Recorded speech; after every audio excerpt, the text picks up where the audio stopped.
الحمد لله نحمده ونستعينه ونستغفره ونؤمن به ونتوكل عليه ونعوذ بالله من شرور أنفسنا ومن سيئات أعمالنا من يهده الله فلا مضل له ومن يضلله فلا هادي له ونشهد أن لا إله إلا الله ونشهد أن محمدا عبده ورسوله أما بعد فإن خير الحديث كتاب الله وخير الهدي هدي محمد صلى الله عليه وسلم وشر الأمور محدثاتها وكل محدثة بدعة وكل بدعة ضلالة وكل ضلالة في النار. أعوذ بالله من الشيطان الرجيم. بسم الله الرحمن الرحيم. يا أيها الذين آمنوا اتقوا الله حق تقاته ولا تموتن إلا وأنتم مسلمون. يا أيها الناس اتقوا ربكم الذي خلقكم من نفس واحدة وخلق منها زوجها وبث منهما رجالا كثيرا ونساء واتقوا الله الذي تساءلون به والأرحام إن الله كان عليكم رقيبا. يا أيها الذين آمنوا اتقوا الله وقولوا قولا سديدا يصلح لكم أعمالكم ويغفر لكم ذنوبكم ومن يطع الله ورسوله فقد فاز فوزا عظيما. أعوذ بالله من الشيطان الرجيم. بسم الله الرحمن الرحيم. وإن تتولوا يستبدل قوما غيركم ثم لا يكونوا أمثالكم. رب اشرح لي صدري ويسر لي أمري واحلل عقدة من لساني يفقهوا قولي. رب زدني علما رب زدني علما. حمد و ثنا کبریائی بڑائی بزرگی اس وحدہ لا شریک کے لیے لائق و زیبا ہے جو سارے جہاں کا پالنہار اور رب العالمین ہے. بعدہ بے شمار درود و سلام نازل ہو رب العالمین کی جانب سے مبعوث کیے گئے سارے انبیاء کرام اور انہی انبیاء کرام کی سب سے آخری کڑی ہمارے نبی احمد مصطفیٰ محمد مصطفیٰ صلی اللہ علیہ وسلم پر. اللہم صلی علی محمد مبارک وسلم. حاضرین جمعہ، خطبہ مسنونہ کے بعد سورہ محمد کی آخری آیت کریمہ پڑھی گئی اور اس آیت کریمہ کے اندر اللہ رب العالمین نے امت مسلمہ کو ایک ایسی تنبیہ کی ہے اور امت مسلمہ کو ایسی چیز پر ابھارا ہے کہ اے امت، تم یہ مت سمجھو کہ اگر تم رب کی روبردانی کرو گے، رب سے بغاوت کرو گے، حقوق اللہ اور حقوق العباد کی تم اللہ رب العالمین سے سرکشی کر کے تم بغاوت کرو گے اور زمین پر تو اللہ رب العالمین کی نافرمانی کرو گے، تو ایسا نہیں ہے کہ اللہ رب العالمین صرف تمہیں ہی اس زمین پر ہمیشگی بخشے گا. اللہ رب العالمین کا یہ قانون استبدال ہے کہ اللہ رب العالمین ایک قوم کے بعد دوسرے قوموں کو لاتا رہتا ہے. اسی آیت کریمہ کے اندر اللہ رب العالمین نے یہی پیغام دیا، وَإِن تَتَوَلَّوْا يَسْتَبْدِلْ قَوْمًا غَيْرَكُمْ. اے لوگو، اگر تم رب سے روبردانی کرتے ہو تو سن لو، اللہ رب العالمین تمہارے بعد ایک ایسی قوم کو لائے گا، ایک ایسی جماعت کو لائے گا، ثُمَّ لَا يَكُونُوا أَمْثَالَكُمْ، جو تمہاری جیسے نافرمان نہیں ہوں گے.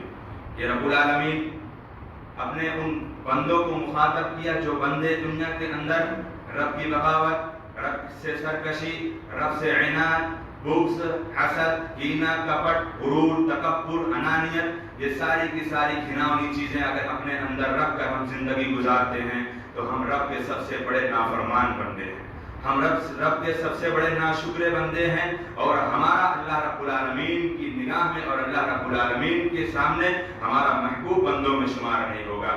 آج ہمیں اپنے دل کے اندر اگر ہر شخص اپنے اندر غور و فکر کرے، تدبر کرے اور یہ سوچے تو یہی ہمارا نفس یہی جواب دے گا کہ ہماری ذلت، ہماری رسوائی، ہماری پسپائی، یہ دنیا کی بھوکمری، یہ دنیا کی بیماریاں، یہ دنیا کی پریشانیاں، یہ دنیا کی تنگ دستیاں اگر ہم اپنے نفسوں کا محاسبہ کریں گے، غور و فکر کریں گے، ہمارے دل سے یہی ایک نتیجے کا جواب نکلے گا کہ سب سے پہلے ہم خود اس کے ذمہ دار ہیں۔ اگر ہم غور و فکر کریں گے تو سب سے پہلے اس میں ہمیں ہماری ذمہ داری اور اس میں ہماری کمی سب سے پہلے دکھائی دے گی، اور سب سے بڑے ہم اپنے نفس کے دشمن قرار دیے جائیں گے۔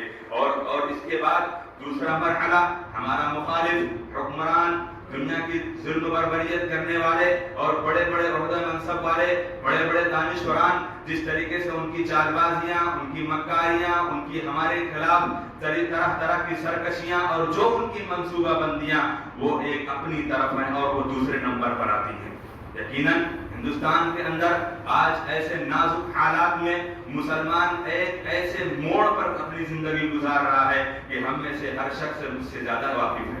ہم میں سے ہر شخص اپنے ملک کے اس نازک حالات میں ہم سے زیادہ آپ تمام احباب اس چیز سے واقف ہو کہ ہمارے ملک کی کیا حالت ہے، ہمارے ملک کے اندر کس طریقے سے مسلمانوں کے اوپر ظلم و بربریت، کس طریقے سے مسلمانوں کو ستانا اور کس طریقے سے مسلمانوں کے اوپر جو مخالفین کے حملہ آور آئے دن ایک نہ ایک ایسے قانون نافذ کیے جا رہے ہیں، آئے نہ ایک دن ایک ہمارے اوپر ایسی باتیں نافذ کی جا رہی ہیں جو ہم مخالف میں سمجھتے ہیں۔ ہمیں وہ چیز پسند نہیں ہے، لیکن ہمارے اوپر جبرن اور ہمارے اوپر طاقت کی بنیاد پر وہ ساری کی ساری چیزیں ڈال دی جاتی ہیں اور ہم خاموشی سے ان چیز کو سن لیتے ہیں۔ یہ سب سے پہلے ہم اپنے نفس کے ذمہ دار ہیں۔ پیارے رسول صلی اللہ علیہ وسلم نے ارشاد فرمایا تھا، آپ صلی اللہ علیہ وسلم نے کہا، یقیناً میری امت کے اندر جب 4 چیزیں بیک وقت پائی جانے لگیں گی تو اس وقت میری امت کے اوپر صرف ذلت ہوگی اور اس کے علاوہ کوئی چیز نہیں ہوگی۔ اور ذلت سے وہ کب چھٹکارا پائیں گے اور اس ذلت کے دروازے سے کب اپنے آپ کو باہر نکالیں گے؟ پیارے رسول صلی اللہ علیہ وسلم نے صحیح حدیث میں آپ صلی اللہ علیہ وسلم نے ارشاد فرمایا، اذا تبايعتم بالعين ورضيتم بالزرع واخذتم اذناب البقر وتركتم الجهاد سلط الله عليكم ذلا لا ينزعه عنكم حتى لا ترجعوا الى دينكم۔ کہ سن لو، اللہ رب العالمین کی نافرمانی کرنے والوں، رب العالمین سے بغاوت کرنے والوں، تمہارے اوپر جب ذلت مسلط ہوگی تو اس وقت تمہارے اندر 4 برائیاں پائی جائیں گی۔ اس وقت جب تمہارے اندر 4 برائیاں پائی جائیں گی اور ان 4 برائیوں سے جب تک تم توبہ نہیں کر لیتے، اللہ رب العالمین تمہارے اوپر ذلت کو ہٹانے والا نہیں ہے۔ اللہ رب العالمین کے جب تک تم صدق دل سے، سچے دل سے جب تک تم توبہ اور استغفار نہیں کر لیتے، اللہ رب العالمین تمہاری ذلت کو تم سے ہٹانے والا نہیں ہے۔ پہلی چیز پیارے رسول صلی اللہ علیہ وسلم نے کہا، اذا تبايعتم بالعینہ، جب میری امت کے اندر اینا کا کاروبار عام ہو جائے گا۔ یہ اینا کیا ہے؟ اینا جس طریقے سے ایک مسلمان اپنے کاروبار کے اندر رشوت اور یہ ایک طریقے سے سود کے مرحلے تک پہنچ جاتی ہے۔ ایک مسلمان اپنے مال کے اندر رشوت کی ملاوٹ کر لے، سود کی ملاوٹ کر لے،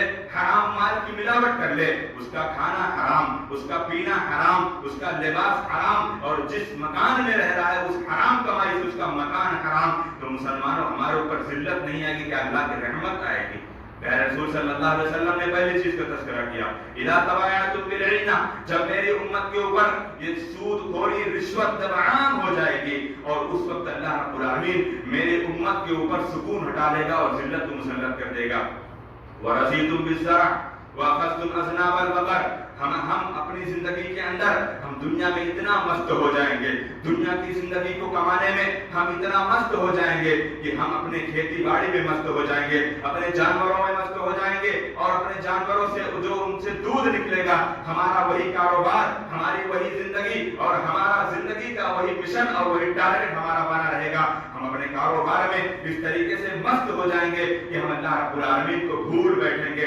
وَتَرَكْتُمُ الْجِهَادَ، اور میری امت جہاد فی سبیل اللہ چھوڑ دے گی۔ اس وقت کیا ہوگا؟ سلط اللہ علیکم ذلہ، اللہ اس وقت ذلت کو مسلط کر دے گا، اللہ اس وقت ذلت کو مسلط کر دے گا، اور اس ذلت سے ہمیں چھٹکارا اسی وقت ملے گا جب ہم سچے دل سے، صدق دل سے توبہ استغفار کریں گے، اجتماعی طور پر، انفرادی طور پر، اور ہر شخص اپنے نفس کا محاسبہ کر کے جب رب سے استغفار کرے گا تو اللہ رب العالمین اس امت سے اور ان افراد سے اور اس جماعت سے اللہ ذلت کو اٹھا سکتا ہے. اس وقت تک اللہ اس امت سے اوپر سے ذلت کو نہیں اٹھائے گا جب تک یہ امت ان برائیوں میں ملوث رہے گی. اور آج دنیا کا معاملہ اور آج ہمارا عالمیہ اور ہمارا معاشرہ اس چیز سے ہم سے زیادہ آپ واقف ہو کہ ہماری کمائی میں، ہمارے کاروبار میں اور ہمارے رزق میں ہمیں اس بات کی پرواہ نہیں ہوتی کہ آیا ہمارا مال حلال ہے یا حرام ہے، آیا ہمارا مال ہم نے جائز طریقے سے لیا یا ناجائز طریقے سے لیا. اگر ہمارے کاروبار کے اندر، ہمارے بزنس کے اندر اور ہمارے ہر طریقے کے مشن اور ہماری کاوش، ہماری محنت کے اندر اگر ایک کوڑی بھی اگر حرام کمائی کا لگ گیا، ایک کوڑی بھی اگر ہم نے جھوٹ بول کر کسی سے کما لیا، وہ ہماری کمائی، وہ ہمارا مال ہمارے لیے حرام ہو جائے گا، وہ ہمارا مال ہمارے لیے حرام ہو جائے گا. اور آج یہی تقویٰ، یہی پرہیزگاری اور یہی خشیت اور یہی تقویٰ ہے، اور اسی کو اللہ رب العالمین نے قرآن مقدس کے اندر بے شمار ایسے مقامات پر ارشاد فرمایا ہے کہ میرے جو بندے ہیں تقویٰ اختیار کرنے والے، وہ ان ساری کی ساری چیزوں سے بچتے ہیں، ان ساری کی ساری چیزوں سے وہ بچتے ہیں. اس لیے مسلمانوں، جب تک ہم صدق دل سے اللہ رب العالمین سے توبہ استغفار نہیں کرتے، تب تک ہمارے اوپر ذلت کبھی مسلط جو ہوئی ہے یہ ہٹنے والی نہیں ہے. لاکھ حکومتوں کا تبادلہ ہو جائے، آپ لمبے لمبے خواب دیکھتے رہو، مستقبل کے بڑے بڑے خواب دیکھتے رہو، جب تک ہمارے اندر اللہ رب العالمین سے توبہ استغفار اور صدق دل سے دین کے راستے پر چلنے کا جب تک ہمارا یہ رویہ اور یہ ہمارا برتاؤ اور یہ ہمارا عمل نہیں ہوگا، اس وقت تک حکومتیں بدلتی رہیں، اس سے کوئی فرق پڑنے والا نہیں ہے. آپ لمبی لمبی دعائیں کرو. وقت کا جو حکمراں ہے، جو وقت کا حکمراں ہے، یہ بدل گیا، اور اس کے بدل جانے کے بعد اگر ہم نہ بدلے تو ہمارے اوپر سے ذلت ختم ہونے والی نہیں ہے. مسلمانوں، حضرت عمر بن عبدالعزیز رحمۃ اللہ علیہ کے دور میں ایک ہلکا سا زلزلہ آیا تھا، ایک ہلکا سا زلزلہ آیا، اور اس زلزلے نے ان کے دور خلافت میں جتنے خلفاء اور جتنے ان کے ماتحت میں کام کرنے والے، جتنے ان کی رعایا تھی، انہوں نے سارے کے سارے رعایا کو یہ اعلان کر دیا کہ اے لوگوں، یہ زلزلہ نہیں ہے، یہ رب العالمین کا قہر ہے، یہ رب العالمین کی ناراضگی ہے، اور یہ رب العالمین کی بغاوت کرنے والے کچھ ہم میں سے پیدا ہو گئے. ساری رعایا کے لوگوں کو اعلان کر کے کہا کہ تم سارے کے سارے لوگ توبہ کر لو، تم استغفار کرو. اور انہوں نے اپنی دور خلافت کے اندر اعلان کروایا کہ یہ زلزلہ، یہ قہر الہی ہے. اور آج ہمارے اوپر کم و بیش 2 سالوں کے اندر اتنے بڑے بڑے زلزلے، اتنی بڑی بڑی بیماریاں، اتنی بڑی بڑی سیلابیں اور اتنی بڑی بڑی تندرستیاں آئی ہیں، لیکن ہمارے اوپر کوئی فرق پڑنے والا نہیں ہے. زلزلہ آئے آتا رہے، طوفان آئے آتا رہے، سیلاب آئے آتا رہے، بیماریاں آئی آتی رہیں، مجھ سے کوئی فرق پڑنے والا نہیں ہے. مسلمانوں، ہمارے نفس کو کیا ہو گیا ہے؟ کیا ہمارا نفس مردہ ہو چکا ہے؟ کیا ہمارے لیے جناب محمد رسول اللہ صلی اللہ علیہ وسلم کی وہ تعلیمات ہمارے ذہن و دماغ میں کیا بیٹھتی نہیں ہے کہ پیارے رسول صلی اللہ علیہ وسلم نے کہا تھا، آپ صلی اللہ علیہ وسلم نے کہا تھا، میری امت کی شروعات میں، میری امت کے جو میرے بعد جو شروعات کے جو طبقے ہوں گے، ان میں بھلائی ہوگی، ان میں خیر و عافیت ہوگی، اور وہ لوگ اللہ رب العالمین سے دعائیں کرتے ہوں گے، اللہ سے استغفار کرتے ہوں گے. لیکن میری امت کی بعد والی جماعتیں، ان کے اوپر بڑی مصیبتیں آئیں گی، ان کے اوپر بڑے بڑے فتنے آئیں گے، اور ان کے اوپر کبھی ایسی چیزیں آئیں گی جن کو وہ ناگوار سمجھیں گے اور وہ چیز کو ناپسند کریں گے. حدیث شریف میں معاملہ سامنے ہے.